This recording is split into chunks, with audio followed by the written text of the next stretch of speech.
Asbab nuzul yang kedua, ketika Nabi berhijrah ke Madinah, amarahullahu, Allah memerintahkan Nabi ayyastaqbila Baitul Muqaddas, untuk menghadap kiblat ke Baitul Maqdis, Pak. Ya, kan ada sejarah yang kata pergantian kiblat. Makanya di Arab itu Masjid Kiblatain ya. Kalau yang umroh ya, haji udah berkunjung itu ke sana ya. Masjid Kiblatain itu memang bukti nyata ya, bahwa itu pernah dipakai dua arah kiblatnya, timur dan barat. Ya. Itu sejarahnya begitu. Ketika Nabi hijrah ke Madinah, Allah memerintahkan Nabi untuk sholat menghadapnya ke Baitul Muqaddas. Baitul Maqdis itu arahnya berlawanan ya, dengan Ka'bah. Kalau di sini mah timur barat, sono beda, ya kan? Kalau dari Madinah kan Ka'bah itu bukan di barat, timur apa mana? Selatan. Pokoknya beda sama sini ya. Kalau di sini kan Ka'bah di barat. Kalau di Madinah malah Madinah udah ngelewatin Mekah kan, makanya arahnya beda. Jangan pakai timur barat dah. Arah aja arah ya. Jadi menghadapnya Baitul Maqdis. Fafarihat al-Yahudu, orang-orang Yahudi itu seneng ya, mengejek, karena Baitul Muqaddas itu kan, Baitul Maqdis memang menjadi apa, rumah suci berapa agama kan, Yahudi ya kan, kemudian umat Islam, terus kan 3 agama kalau sekarang tadi, jadi 3. Australia, Nasrani ya, tiga agama itu. Seneng mereka, diejeklah Nabi itu ya. Nah itu umat Islam menghadap ke Baitul Maqdis itu asyara syahron, selama 10 bulan. 10 bulan lamanya itu ya. Nah, kemudian yang ada sejarahnya itu dalam surah Al-Baqarah, tapi ayatnya ayat 144 ya. Itu qad nara taqalluba wajhika fis sama. Nah, kami telah melihat engkau wahai Muhammad, engkau menengadahkan wajah ke langit gitu kata Allah. Falanuwalliyannaka qiblatan tardaha, maka kami akan palingkan engkau ke arah kiblat tardaha yang engkau senangi. Nabi sih senangnya kemana? Ke Ka'bah, senangnya Nabi itu ya. Senangnya Nabi ke Ka'bah gitu. Fawalli wajhaka syatral masjidil haram, maka hadapkanlah wajahmu ke arah Masjidil Haram. Baru turun perintah tuh untuk merubah arah kiblat ke Masjidil Haram tuh ya. Nah ini turun ayat ini, walillahil masyriqu wal maghribu, nanti tuh ayat berikutnya ya.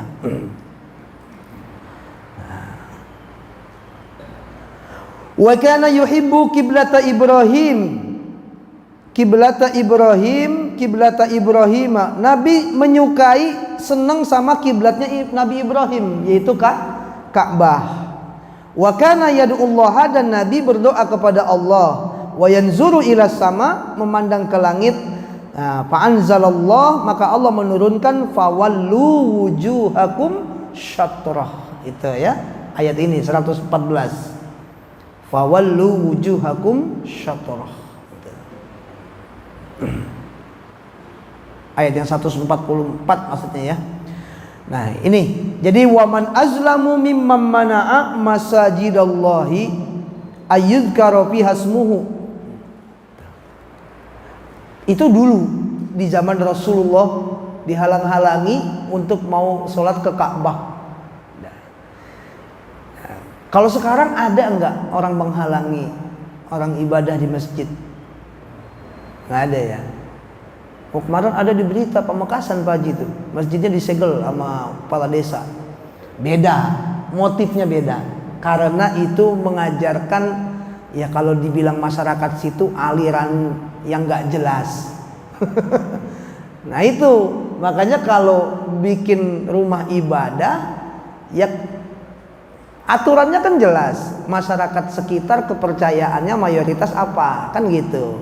Kalau mayoritasnya Islam ya bangun ibadah untuk umat Islam gitu, biar nggak ada bentrokan di masyarakat. Nah kalau di kasus yang tadi itu, di sana Islam akan tetapi dia ajarannya mungkin yang tidak diterima oleh masyarakat umum.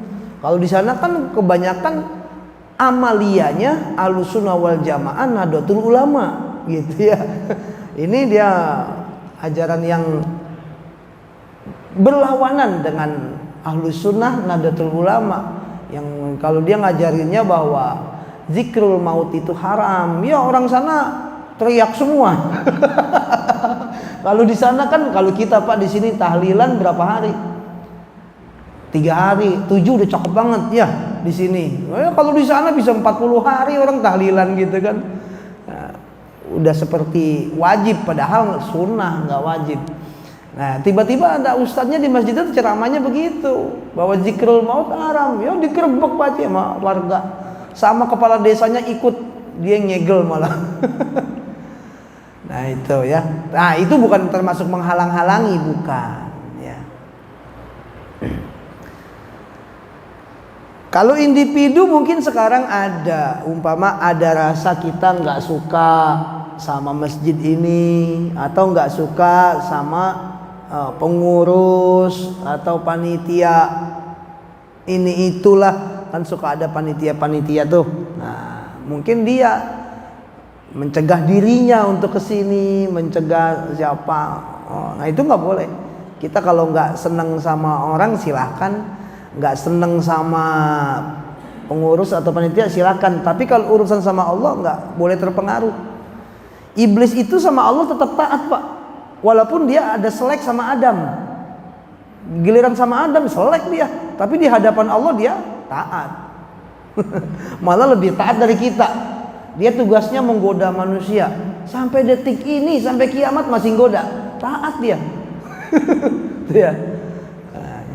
Jadi rivalitasnya cuma sesama makhluk Allah sama Adam. Gitu ya. Nah kalau kita kadang-kadang ngambek sama orang, semua ke bawah-bawah. Ya, gara-gara kita urusan sama satu orang misalnya, nah, kita selek, akhirnya apa? Gara-gara selek sama dia kita nggak pernah ikut kerja bakti, ya, kita nggak pernah ikut tahlil. Ada dia, gua males dateng gitu.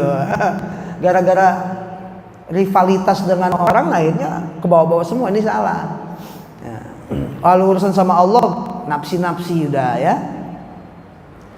Jangan lihat orangnya, lihat masjidnya, lihat Allahnya gitu ya. Jadi siapakah yang lebih zalim, lebih aniaya daripada orang yang mencegah masjid-masjid Allah untuk dihidupkan? Disebutkan nama Allah, orang sholat di sana, orang berzikir ya. Wasa'a fi kharabiha, dan dia berusaha untuk merobohkan masjid itu. Ada kalanya caranya bil hadmi, dengan meruntuhkan masjid. Ya. Ada nggak? Nggak ada ya. Bikin masjid capek-capek diruntuhin. Yang ngeruntuhin masjid tukang bangunan tuh biasanya. Nah, ini renovasi, gua diruntuhin. Tapi tidak hanya meruntuhkan, merobohkan Pak. At-ta'til, atau dengan mencegah orang, menghalang-halangi orang untuk beribadah di masjid. Nah ini termasuk. Kalau kita menghalang-halangi orang untuk ibadah di masjid, nah termasuk kita, termasuk orang yang paling zalim, aniaya.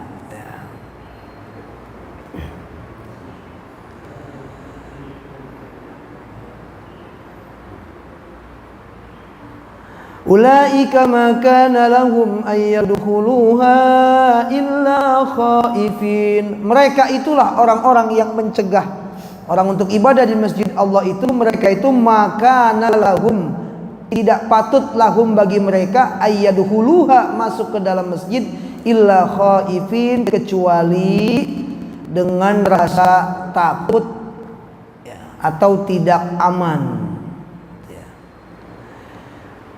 Ayat ini adalah khobarun, bentuk khobar, bimaknal amri, dengan makna perintah. Nah ayat ini berita, sifatnya ayat ini berita. bahwasanya orang-orang yang sangat zalim itu adalah, nah itu tadi ya, yang mencegah orang ibadah di masjid Allah. Tapi ini pun menunjukkan bimaknal amri, makna perintah. Artinya ulaika makana lahum ayadkhuluha ila khaifin, itu artinya ay akhifuhum, ancamlah mereka, orang-orang yang memerangi masjid, orang-orang yang menghalangi kita ibadah di masjid, akhifuhum, ancamlah mereka bil jihadi, dengan jihad. Fala yadkhuluha, maka jangan biarkan mereka masuk, jangan biarkan masuk siapa ahadun, salah seorang dari mereka, aminan, masuk merasa aman. Karena masjid itu punya kita, mereka itu musuh kita, umpama begitu. Jadi kalau mereka udah mendekati masjid, milik gitu ya. Nah ini hati-hati, jangan ayat begini dijadikan sebagai jihad yang teroris, jangan ya, yang menimbulkan korban jiwa dan sebagainya, bukan ya. Di sini kan sebaliknya. Arti kata kita membuat pertahanan ini ya. Lahum fid dunya khizyun, maka bagi mereka di dunia khizyun adalah kehinaan. Hawanun, kehinaan bil qatli, dengan cara dia terbunuh di medan perang. Saat terjadi perang, mati mereka. Wasibi, dan ditawan, kalau ketangkep ditawan ya. Wal jizyah, dan upeti atau tebusan. Itu kalau di dunia. Kalau mereka seperti di zaman Rasul begitu, ketika perang itu Hudaybiyah, nah banyak yang ketangkep, banyak yang terbunuh ya. Walahum fil akhirati azabun azim, dan bagi mereka di akhirat azabun azim, azab yang sangat besar. Huwa an-naru, azab besarnya itu adalah neraka. Itu ya. Ayat 115 tentang arah kiblat ini ya. Wa nazala, dan turun ayat lamma ta'anal yahudu, tatkala mengecam orang-orang Yahudi fi naskhil kiblah, dalam penghapusan pergantian kiblat. Au fi sholatin nafilah, atau pada sholat dalam kendaraan, ala rohilati, di atas kendaraan, fi safari, di perjalanan, haitsu matawajahat, ke arah mana kita menghadap gitu ya, kamu menghadap. Kalau di sholat kendaraan kan begitu ya. Ini kita sholat kendaraan, ziarah misalnya nih, ya kan ziarah tuh jamaah masjid. Begitu lagi mulai sholat, Allahu Akbar, ngadep kiblat. Tapi begitu mobil busnya belok, kita sholatnya langsung balik arah nggak? Nggak madep kiblat nih. Begitu belok, ikut belok kita. Akhirnya sholatnya nggak selesai, muter-muter terus gitu ya. Nah, cukup di awalnya kita menghadap kiblat, di situ udah. Itu sholat dalam kendaraan ya. Dalilnya itu ya, kan dalam fikihnya ada tuh sholat dalam kendaraan ya. Nah, dalilnya itu yang ayat 115 ini, walillahil masyriqu wal maghrib, kepunyaan Allah lah timur dan barat ya. Timur dan barat punya Allah. Fa aina ma tuwallu fasamma wajhullah, kemanapun kamu menghadap, disitulah ada wajah Allah. Nah, sama ketika kita sholat tidak tahu arah, nanya sama orang-orang yang nggak ada. Kalau ada orang jangan lupa nanya, Pak. Kita jangan takut-takut bertanya. Justru dengan kita bertanya, di mana arah kiblat, di mana tempat wudunya, ya, itu orang akan sangat senang.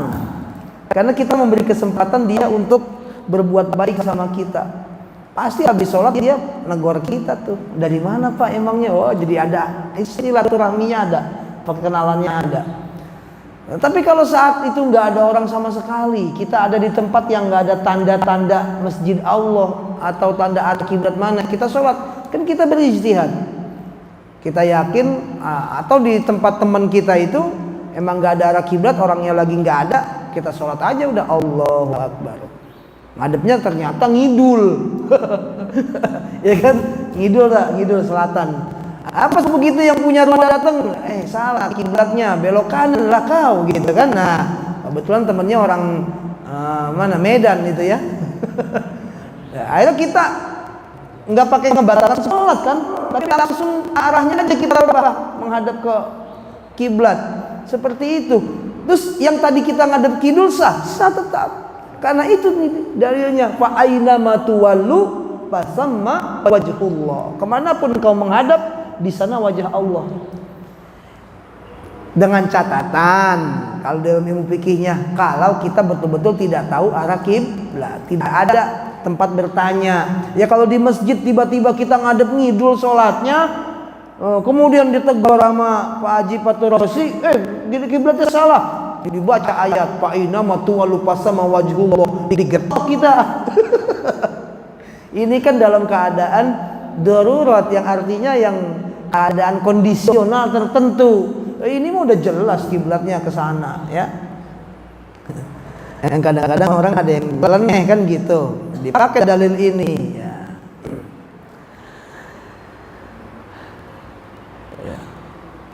Walillahil masyriqu wal maghribu ayat 115. Dan kepunyaan Allah lah timur dan barat. Ai al ardu yakni bumi. Kulluha semuanya, sebumi ini punya Allah. Li'annahuma karena timur dan barat itu nahiyataha adalah ujung-ujung bumi, pangkal-pangkalnya. Kalau dari timur ke barat punya Allah, berarti kita ada di antara timur dan baratnya kan? Berarti kita juga milik Allah. Indonesia milik Allah, Australia milik Allah, Malaysia, Singapura, Brunei semua, Amerika, Arab semua itu milik Allah, karena kita ada di timur dan barat.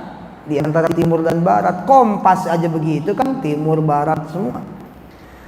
Itu kepunyaan Allah. Fa ainama tuwallu, maka kemana saja engkau menghadap, wujuhakum wajahmu, fis sholati di dalam sholat, bi amrihi dengan perintahnya, pasamma maka hadapkanlah ke sana, hunaka wajh, maka pasamma artinya hunaka di sana, wajhullah wajah Allah. Di sanalah wajah Allah, kiblatahu kiblatnya, allati radiha yang disenangi.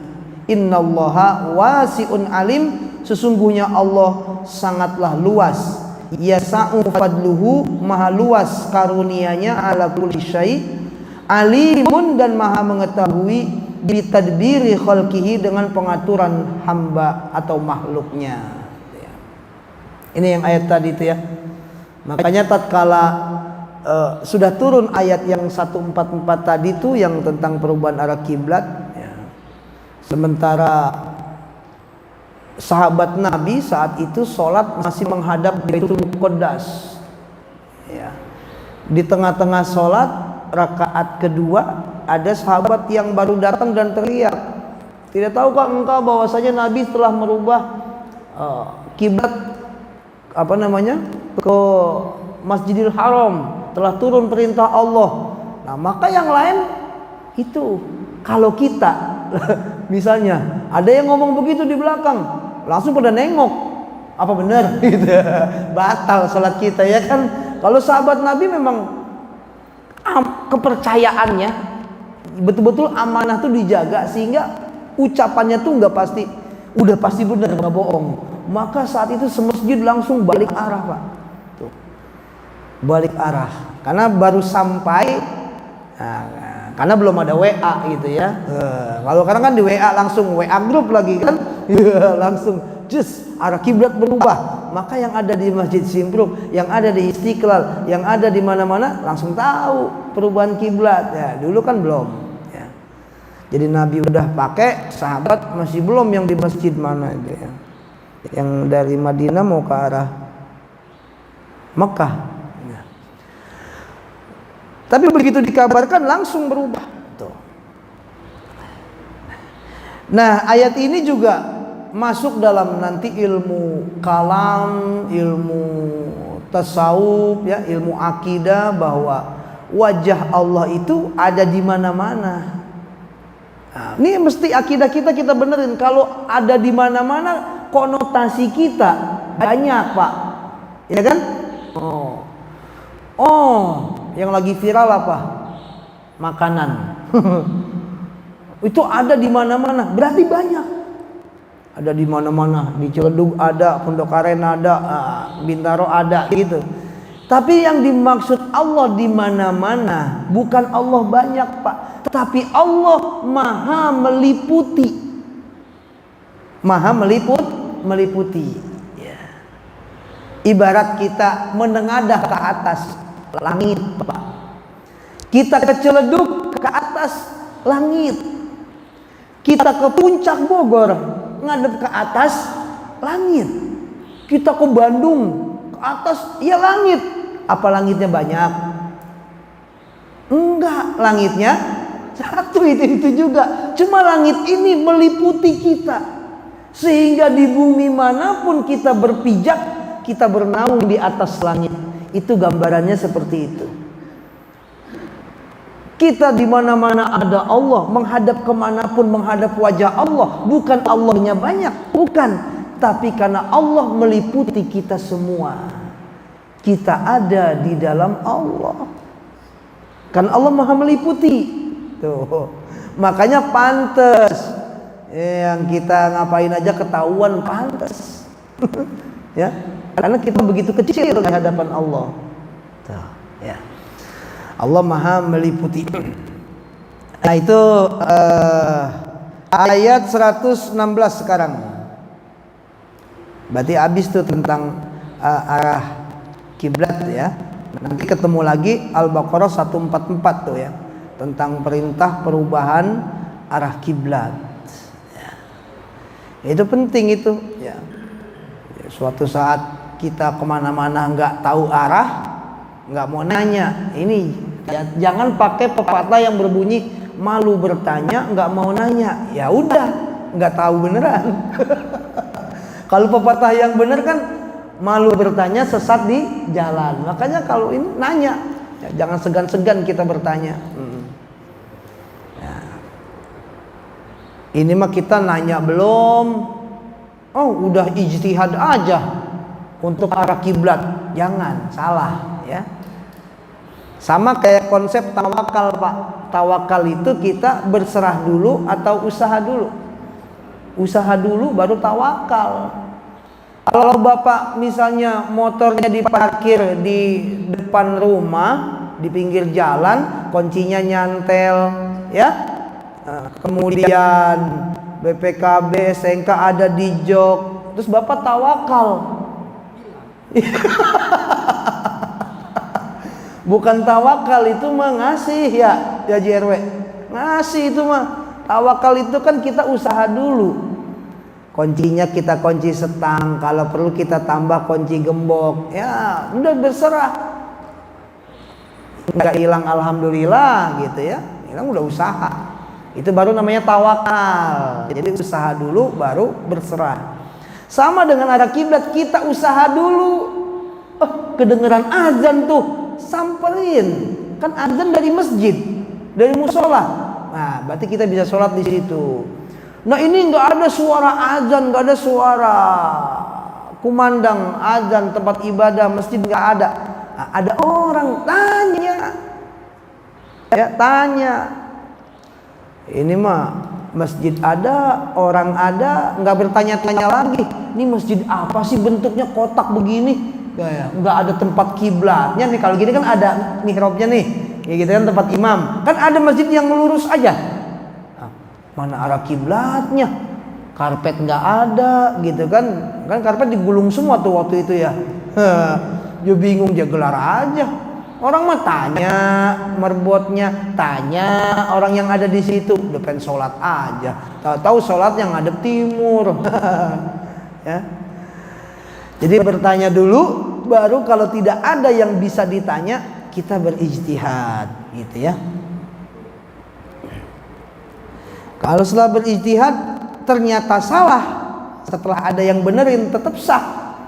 Dengan dalil ini, walillahil masyriqu wal maghrib. Kepunyaan Allah lah yang di timur dan barat.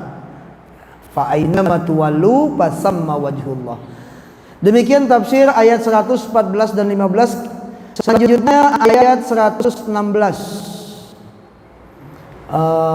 Syuruknya jam 5.52 ya. 4. Ya, masih ada waktu. Kita lagi. Wa qalu ittakhadallahu waladan subhanahu bal lahu ma fis samawati wal ard kullun lahu qanitun. Wa qalu, dan mereka mengatakan, siapa mereka? Ya. Al yahudu wan nasara, yakni orang-orang Yahudi dan Nasrani mengatakan, waman za'ama, dan orang-orang yang menyangka,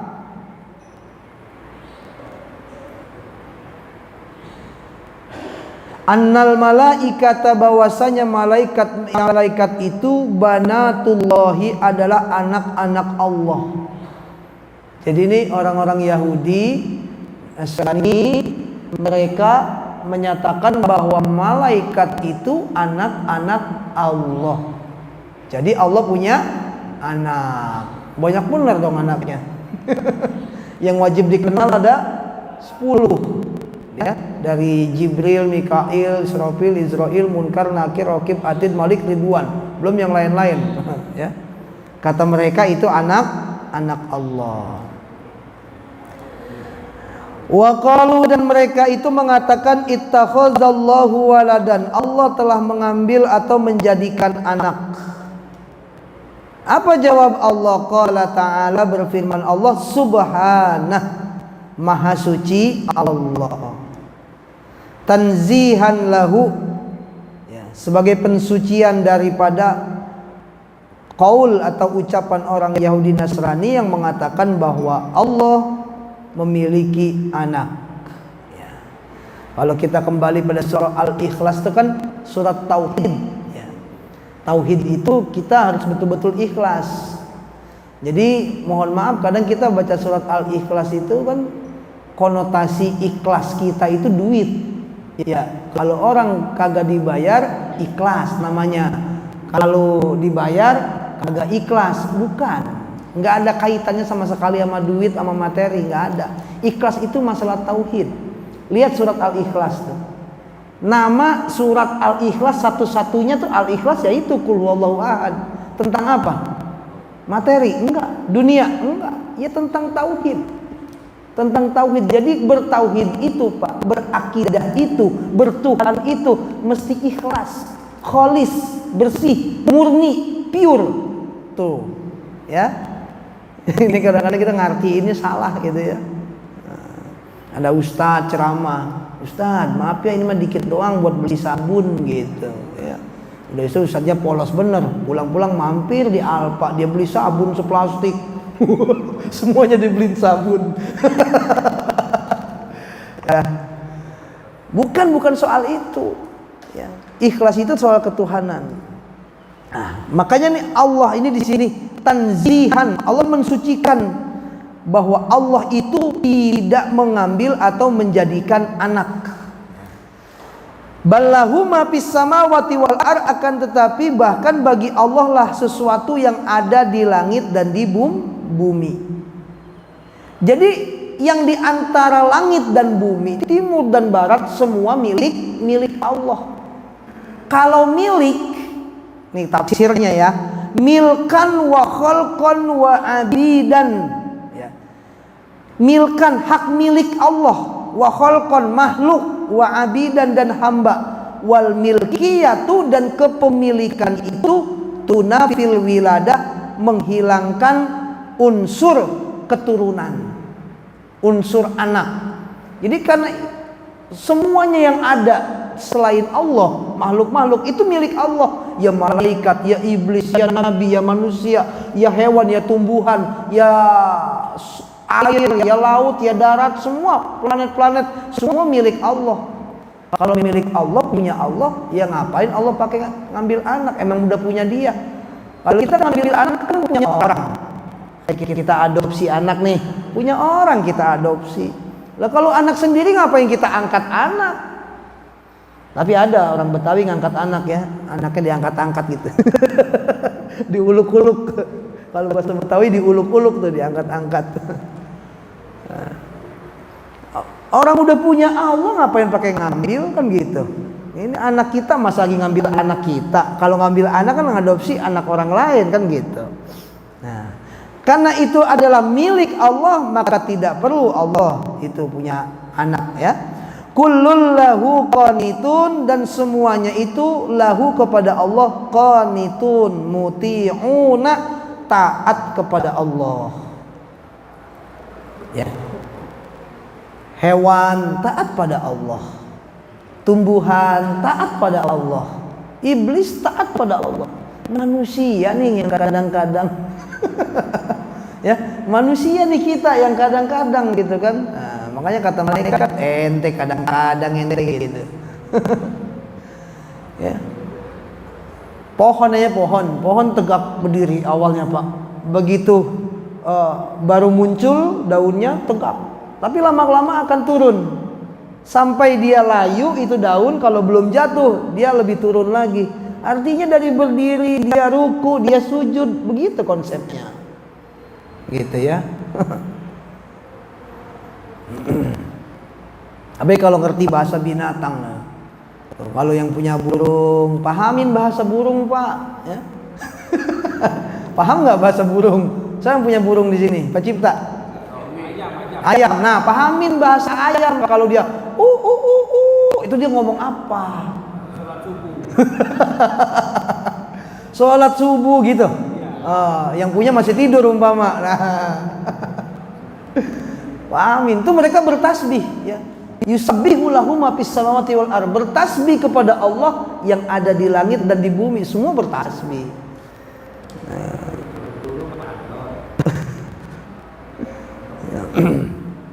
Ya.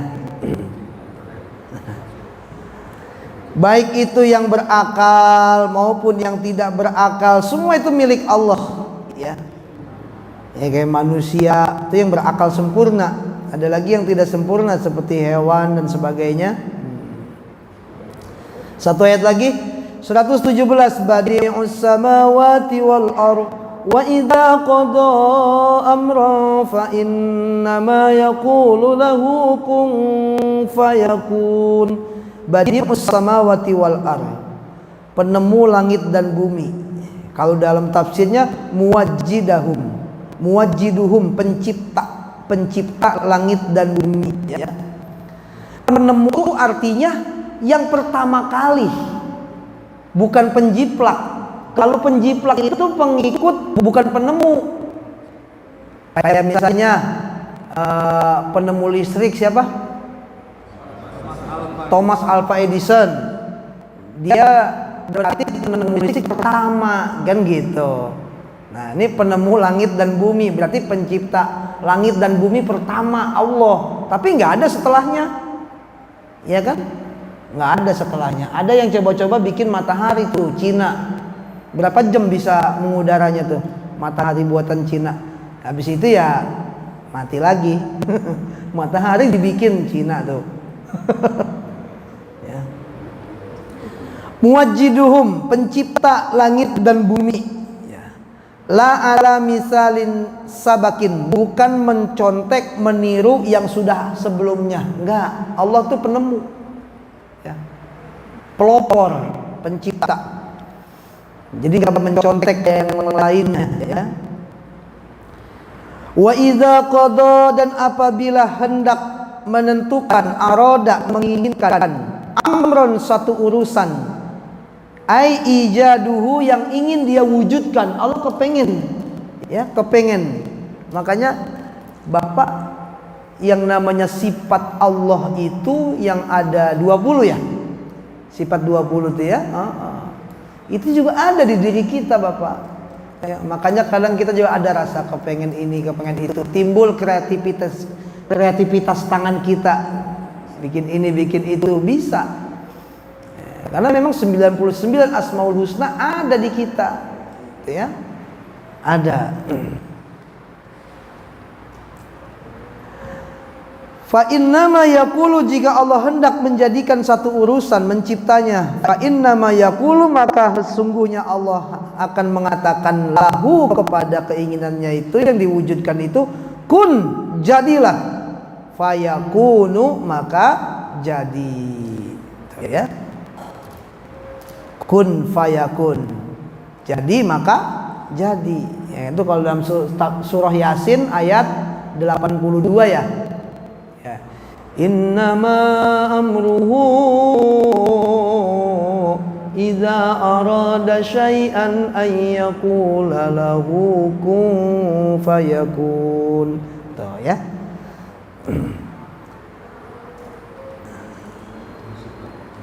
Ai fa huwa yakunu, yakni dia itu akan ada. Nah, ini seperti penciptaan langit dan bumi, penciptaan Adam. Kalau kita kan sama Nabi Adam beda penciptaan, ya.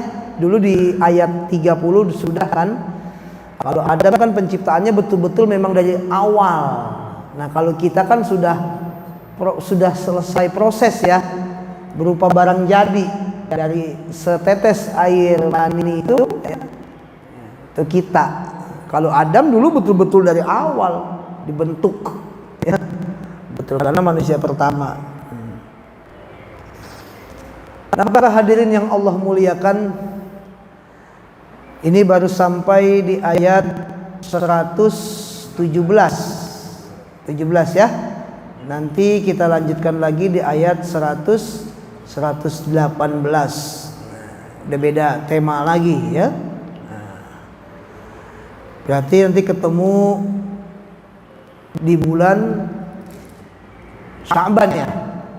Iya, Sya'ban. Habis Sya'ban Ramadan, Masya Allah.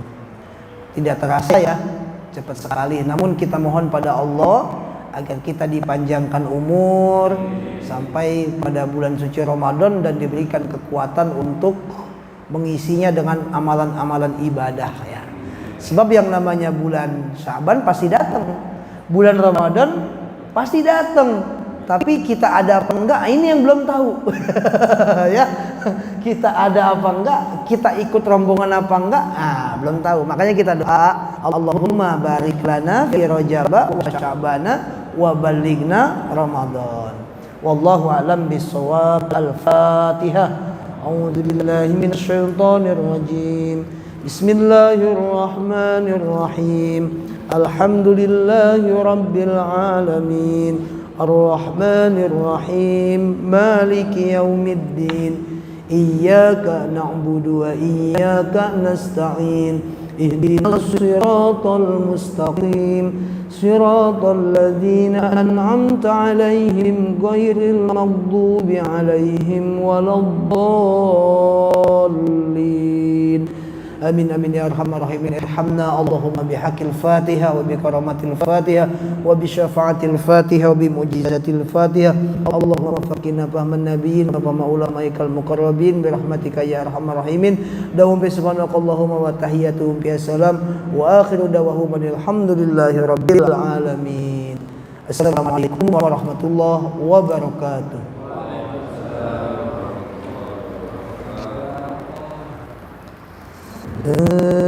Hilastulil firdausi ahla wala aku alam narin jahil.